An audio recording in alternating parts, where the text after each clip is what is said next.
அஸ்ஸலாமு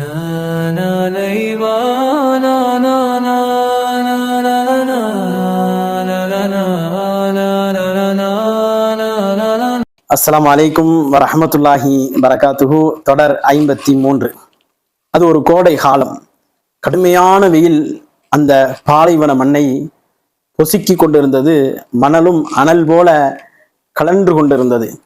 இந்த சூழலில் தான் அல்லாஹுடைய புறத்திலிருந்து ஒரு போருக்கான அழைப்பு விடப்படுகிறது. அந்த போருக்கு கூட அனல் கிளம்பிய சமயத்தில் நடந்த காரணத்தினால் சிரமகால போர் என்று பெயர் வைத்திருக்கிறார்கள். தபூக் என்று சொல்வார்கள். அப்படி ஒரு போர்க்களம் அந்த போர்க்களம். அந்த கோடை காலத்தில் தான் அங்கிருந்த அந்த பேரிச்ச பலங்கள் எல்லாம் பழுத்து தொங்க ஆரம்பித்துக் கொண்டிருந்தன. இந்த சூழலில் தான் போருக்கான அழைப்பு வருகிறது. அந்த பேரிச்ச பலங்களுக்கு கீழாக பார்த்தீர்கள் என்றால் நிழல் அப்படியே நம்மை உறங்க வைத்து விடும். அப்படி ஒரு நிழல். அந்த நிழலுக்கு மத்தியில் தான் போருக்கான அழைப்பு வருகிறது. 30,000 வீரர்களை அழைத்து கொண்டு பெருமானார் ஸல்லல்லாஹு அலைஹி வஸல்லம் அவர்கள் போருக்காக தயாராகி கிளம்பி செல்கிறார்கள். இந்த சூழல்களை எல்லாம் பார்த்து கொண்டிருந்த சில நபித்தோழர்கள் மட்டும் போருக்கு செல்லாமல் பின்வாங்கினார்கள். அவர்களை கண்டிப்பதற்காக இறக்கப்பட்ட இறைவசனம் தான் நாம் இந்த தொடரிலே பார்க்கக்கூடிய இறைவசனம். அல் குர்ஆனினுடைய 9வது அத்தியாயம் 38வது வசனம் 39வது வசனம். அல்லாஹ் சொல்கின்றான், யா அய்யுஹல்லதீன ஆமனு, நம்பிக்கை கொண்டவர்களே, மாலக்கும், உங்களுக்கு என்ன நேர்ந்தது? இதா கீலலக்கும் உன்ஃபிரு ஃபீ சபீலில்லாஹ், அல்லாஹ்வுடைய பாதையிலே நீங்கள் கிளம்புங்கள், விரைந்து வாருங்கள் என்று உங்களுக்கு அழைப்பு கொடுக்கப்பட்டால், இஸ்ஸாகல்தும் விலல் அர்லி, பூமியிலேயே சாய்ந்து விடுகிறீர்களே, அரதீதும் பில் ஹயாத்தித் துன்யா மினல் ஆகிரா, மறுமையை விட இந்த உலக வாழ்க்கையை நீங்கள் பொருந்திக் கொண்டீர்களா? ஃபமா மதாஉல் ஹயாத்தித் துன்யா ஃபமா மதாஉல் ஹயாத்தித் துன்யா ஃபில் ஆகிரதி இல்லா கலீல்.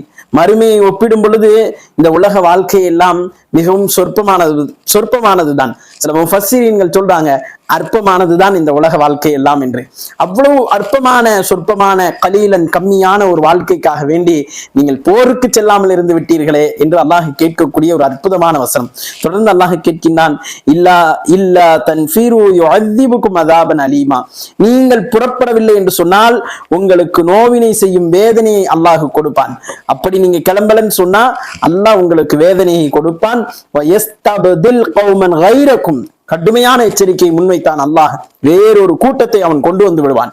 உங்களை போக்கிட்டு கௌமன் கைரக்கும், நீங்கள் அல்லாத வேற கூட்டத்தை அல்லாஹ் கொண்டு வந்து விடுவான். வல ததுர்ரூஹு ஷையா, கோபத்துல நீங்க அல்லாஹ்வெல்லாம் ஒன்றும் செய்ய முடியாது. அவனுக்கு எந்த ஒரு தீங்கையும் இழைக்க முடியாது உங்களால். வல்லாஹு அலா குல்லி ஷைஇன் கதீர், அல்லாஹ் எல்லா பொருட்கள் மீதும் பேராற்றலுடையவனாக இருக்கின்றான் என்று அந்த வசனத்தை அல்லாஹ் முடிக்கின்றான். அன்பானவர்களே, அல்லாஹ் ஒரு கட்டளையை கொடுக்கிறான் என்றால் இதை செய்யுங்க அப்படின்னு அல்லாஹ் ஒரு கட்டளையை சொன்னான்னா அதை உடனே செய்யணும். அதை செய்யலைன்னா அல்லாஹ் கணக்கிட்டுக்கிட்டே வருவான், வேற சமூகத்தை கொண்டு வருவான். அன்னைக்கு பார்க்கிறோம்ல, முஸ்லிம்கள்ட்ட இஸ்லாம் குறைய இஸ்லாத்தை ஏற்றுக்கொண்டு வரக்கூடியவர்களுடைய எண்ணிக்கை பெருகுது. அவர்கள் இஸ்லாத்தை செயல்படுத்துகிறார்கள். எப்படி செயல்படுத்துறாங்க? நம்மளை விட ரொம்ப பியூரா செயல்படுத்தக்கூடிய சூழலை பார்க்கிறோம். நம்ம முஸ்லிம் இருக்கிறார்களே பேர்தாங்கிகள், அவர்களை விட ரொம்ப தெளிவா இஸ்லாத்தை பின்பற்றக்கூடிய சூழலை பார்க்கிறோம். இவன் அப்படியே ஒதுங்கி போய்கொண்டே இருக்கிறான்.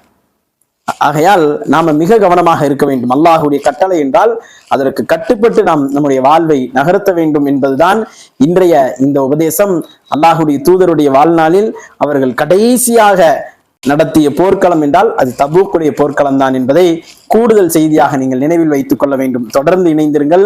அடுத்த தொடரிலே சந்திப்போம். அஸ்ஸலாமு அலைக்கும் வரஹ்மத்துல்லாஹி வபரகாத்துஹு.